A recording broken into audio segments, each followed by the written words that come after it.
Viewers, welcome back on my channel quick learning with ease. I hope आप सभी बहुत अच्छे होंगे और इंटरव्यू की प्रिपरेशन काफ़ी अच्छे से कर रहे होंगे। आज का जो हमारा टॉपिक है वो है आइस ब्रेकिंग सेशंस। ये क्या होते हैं, किस लिए होते हैं, ये सब हम देखेंगे। इससे पहले मैंने अपने चैनल पे काफ़ी सारी इंपॉर्टेंट वीडियोस दे रखी हैं इंटरव्यू से रिलेटेड। अगर आपने वो नहीं देखी हैं तो आप मेरे चैनल पर जाके विजिट कर सकते हैं। स्टार्ट करते हैं। आइस ब्रेकिंग सेशंस होते क्या हैं? अगर आपको पता है तो बहुत अच्छी बात है, अगर नहीं पता है तो आपको मेरी वीडियो से आज जानने को मिल जाएगा। आइस ब्रेकिंग सेशन, देखिए, ice breakers are frequently presented in the form of a game to warm up a group by helping the members to get know each other. Ice breaking sessions होते हैं जिसमें क्या है, हम classroom में एक ऐसा इन्वायरमेंट क्रिएट कर सकते हैं जिसमें बच्चे क्या हैं, खुद से पार्टिसिपेट करने के लिए मोटिवेट हों। ठीक है, देखिए, जानते हैं आप कि प्राइमरी सेक्शन को पढ़ाना बहुत ज़्यादा डिफ़िकल्ट हो जाता है क्योंकि वहाँ पे आप लेक्चर मेथड, डेमोन्स्ट्रेशन मेथड, इन सारे मेथड को यूज़ नहीं कर सकते क्योंकि वहाँ पे आपको क्या है, बच्चे को एक मल्टीपल वे में पढ़ाना है क्योंकि बच्चा वहाँ खेलना भी चाहता है, पढ़ना भी चाहता है, सब कुछ चाहता है, तो आपको उसकी हर एक चीज़ को कंप्लीट करना है।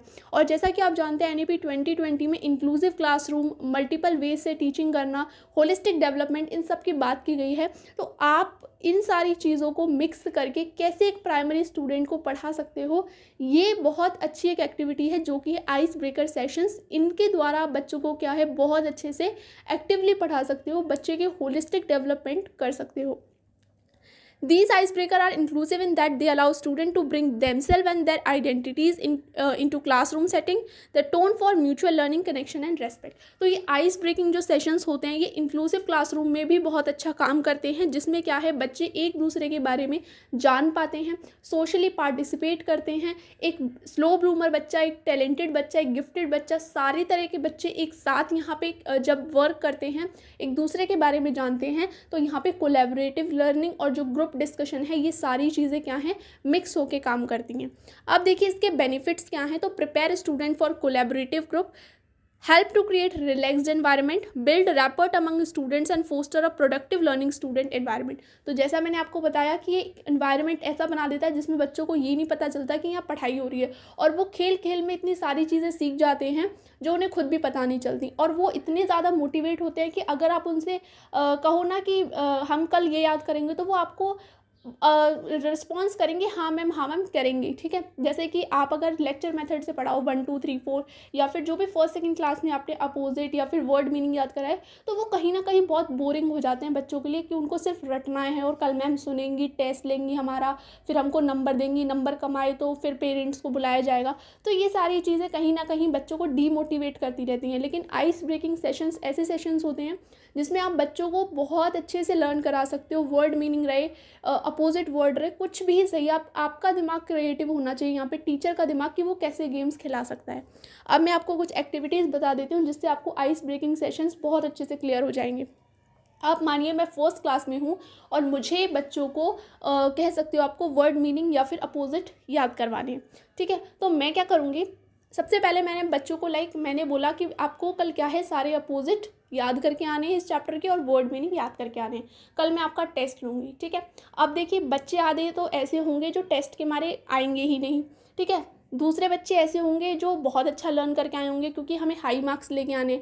कुछ बच्चे ऐसे होंगे जो थोड़ा बहुत लर्न करके आएंगे, हाँ ठीक है हम देख लेंगे कम मार्क्स आएंगे तो, और कुछ बच्चे ऐसे होंगे कि वो चीटिंग के भरोसे भी आ जाते हैं। तो सब तरह के बच्चे होते हैं क्लास में। अब आपको सबको कैसे मोटिवेट करना है कि सारे बच्चे कल क्लास में प्रेजेंट हों, उनको कहीं ना कहीं आपको ऐसे मोटिवेट करना है पढ़ाई की तरफ कि बच्चे रुकने ना रुकें, मतलब ये कह लो कि वो याद भी करके आए और उनका मन भी करे क्लास में आने का कि हाँ हमको लर्न करके जाना है। अब आप क्या करोगे इसके लिए, तो देखो इंडिकेट, सबसे पहले एक्टिविटी जैसे मैंने करवाई, मैंने अब उनको कल टेस्ट के लिए बोला था, अब मैंने क्या किया आके, indicate who will start first, example the student whose birthday closest to today's date. अब मैंने बोला आज जो डेट है इसके क्लोजेस्ट जिसका भी बर्थडे है वो सबसे पहले गेम स्टार्ट करेगा। ठीक है, मतलब उससे सबसे पहला क्वेश्चन पूछा जाएगा।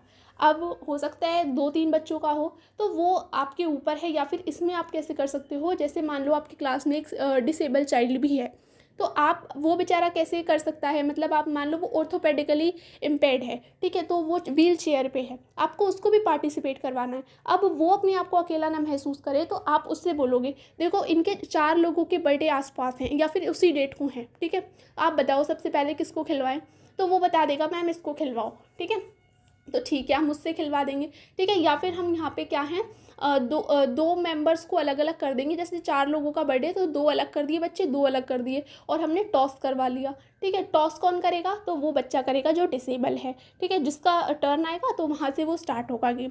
तो आप ऐसा कर सकते हो। अब आपने पूरी क्लास को 2 टीम्स में डिवाइड कर दिया, ठीक है। अब आप क्या बोलोगे कि देखो, जो मैंने आपको लर्न करने को दिया था ना, वो मैं आपसे क्वेश्चन करूँगी, ठीक है। क्वेश्चन आप पास करोगे, आपके पास 10 सेकंड का समय है।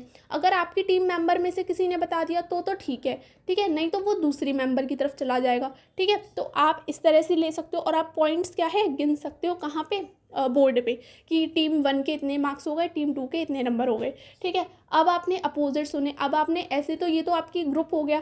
अब आपको इंडिविजुअल भी पता करना है कि हाँ भाई बच्चे ने कितना लर्न किया है। तो आप क्या करोगे कि अब आप पूछोगे, देखो बेटा हमने अब ऐसे तो खेल लिया, अब मैं इंडिविजुअली सबसे पूछती हूँ, ठीक है। तो आप एक क्वेश्चन बोलोगे कि अगर तुम्हारी टीम मेंबर को नहीं आता तो तुम्हारे दूसरे टीम मेंबर को ये चीज़ पास हो जाएगी, ठीक है। तो इस तरह से आप करवा सकते हो। इस तरह से देखो, आप अपोजिट लर्न करवा सकते हो बच्चों को, वर्ड मीनिंग लर्न करा सकते हो, और बहुत सारे गेम है वार्म अप के लिए। जैसे इन आउट की आपने अगर देखी हो कि बच्चों को गोला पकड़वा के हाथ में खड़ा कर देते हैं, और मैं जैसे मैम बोलेंगी इन तो आपको इन होना है, आउट तो आपको आउट होना है, ठीक है। तो यहाँ पे बच्चों का क्या होगा, फिजिकल वर्क होगा, इन आउट, और उनकी कॉन्सेंट्रेशन भी पता पड़ेगी कि बच्चा कितना कॉन्सेंट्रेट होकर सुन रहा है, इन आउट, ठीक है। ये सब अगर आपकी क्लास में मान लो जो ऑर्थोपेडिकली बच्चा था, वो तो इन आउट नहीं कर सकता, उन बच्चों के साथ कूद नहीं सकता, इन आउट, तो आप उसको कैसे ऐड ऑन कर सकते हो। आपको ये बोलना है बेटा, जो मैं वर्ड बोलूँगी इन, तो आपको उसका अपोजिट बोलना है, और इन बच्चों को क्या करना है, जो आपने बोला उसका अपोजिट करना है। मतलब मैंने बोला इन, तो वो CWSN बच्चा जो है, या फिर डिसेबल्ड चाइल्ड है, वो बोलेगा आउट, मेरा अपोजिट। और बच्चों को क्या करना है, जो नॉर्मल बच्चे हैं उनको उसका अपोजिट करना है, इन, मतलब इन ही करना है। तो अब यहाँ पे तीनों मतलब पता पड़ेगी उस बच्चे की कंसंट्रेशन कितनी है, जो बच्चा डिसेबल है, और जो बच्चे नॉर्मल है उनकी कंसंट्रेशन कितनी है। तो यहाँ पे आप इस तरह से वार्म अप एक्टिविटीज़ करा सकते हो, ठीक है। तो यहाँ पे जब बच्चे खेल खेल में सीखेंगे ना, तो उनको कहीं ना कहीं मज़ा आएगा, और अगर आप उनको कुछ लर्न करने को दोगे ना, तो वो बहुत ज़्यादा इंटरेस्टेड होकर उसे लर्न करके आएंगे, क्योंकि उन्हें कहीं ना कहीं एक ये भी रहेगा कि हमें अपनी टीम को जिताना है। एक टीम बिल्डिंग एक्टिविटीज़ होती है ना, लीडरशिप क्वालिटीज़ जो होती हैं वो यहाँ पे डेवलप होंगी। फिजिकल एक्टिविटीज़ आप करवा सकते हो, तो फिजिकली उनको अच्छा लगेगा, ठीक है। उसके बाद आप पढ़ाई तो करवा ही रहे हो, पढ़ाई को संग संग ज़रूर जोड़ के रखना है, क्योंकि आपको देखो उनको पढ़ाना भी है, ऐसा नहीं सिर्फ गेम ही खिलाने हैं। तो आप, ये आपके ऊपर है कि आप पढ़ाई को उसके अंदर कितने अच्छे से जोड़ रहे हो। ना तो उनको ये पता चलना चाहिए कि वो पढ़ रहे हैं, ठीक है। तो वो इस तरह से क्या होंगे, मोटिवेट होंगे, और कहीं ना कहीं क्या है, ज़्यादा अच्छा करने की कोशिश करेंगे। और इसमें जो स्लो ब्लूमर बच्चे होते हैं ना, जो मैंने आपको कल बताए थे, वो ज़्यादा उनको पार्टिसिपेट करवाओ कि हाँ बेटा देखो तुम गेम में ऐसे, तो वो ये सोचेगा कि हाँ मुझे करके आना है। क्योंकि गेम से क्या होगा, वो उसका इंटरेस्ट लगेगा, उसको बोझ नहीं लगेगा कि कल टेस्ट है, कम मार्क्स आएंगे, मुझे तो आता ही नहीं है, ये चीज़, ठीक है। तो आई होप आपको क्लियर हो पाया होगा। ये थर्ड जो था ना, कंटिन्यू द स्टोरी, तो ये कैसे हो सकता है कि आप कोई एक वर्ड बोल रहे हो, आपको बच्चों को स्टोरी एक पूरी करवानी है, कि मैं एक वर्ड बताऊंगी, जैसे जंगल में एक शेर था, तो अब दूसरे बच्चे को बताना है कि ऐसे करके पूरी कंप्लीट एक स्टोरी करनी है। तो ये देखो बच्चों के क्या है, अब ये बच्चे मल्टीपल वेज से सोचेंगे यहाँ पे कि हम स्टोरी में क्या क्या लाएं। तो यहाँ पे उनकी क्या है, जो भी वो कल्पना आधारित बातें, तो वो बच्चा क्या है सोचेगा, तो यहाँ पे उसकी ब्रेन एक्टिविटी होगी, यहाँ पे वो कितना सोच सकता है। अच्छा, तो ये सब चीज़ें हैं। तो ये होती हैं आपकी आइस ब्रेकिंग सेशंस, जो आप कंडक्ट कर सकते हो। ये प्राइमरी लेवल पे बहुत ज़्यादा अच्छे काम करते हैं, एलिमेंट्री लेवल पे भी आप करा सकते हो इन्हें, लेकिन प्राइमरी लेवल पे आप समझते हो कि बच्चा खेल खेल में पढ़ना बहुत अच्छा समझते हैं, तो आप इन चीज़ों को एड ऑन कर सकते हो। तो अगर आपसे पैनल वाले पूछते हैं कि ये चीज़ें क्या होती हैं, तो आप इन चीज़ों के एग्जांपल्स दे सकते हो। तो कहीं ना कहीं आपका जो कहते हैं ना कि उनको लगेगा कि हाँ भाई सच में टीचर बनने लायक है, इसे काफ़ी कुछ चीज़ें पता हैं। तो आई होप आपको ये समझ आया होगा कि आइस ब्रेकिंग सेशंस क्या होते हैं, और वीडियो अच्छा लगा होगा, इन्फॉर्मेटिव लगा होगा। अगर वीडियो अच्छा लगा है तो चैनल को लाइक शेयर सब्सक्राइब ज़रूर कर दीजिएगा। मिलते हैं एक नए वीडियो के साथ, जब तक के लिए थैंक्स।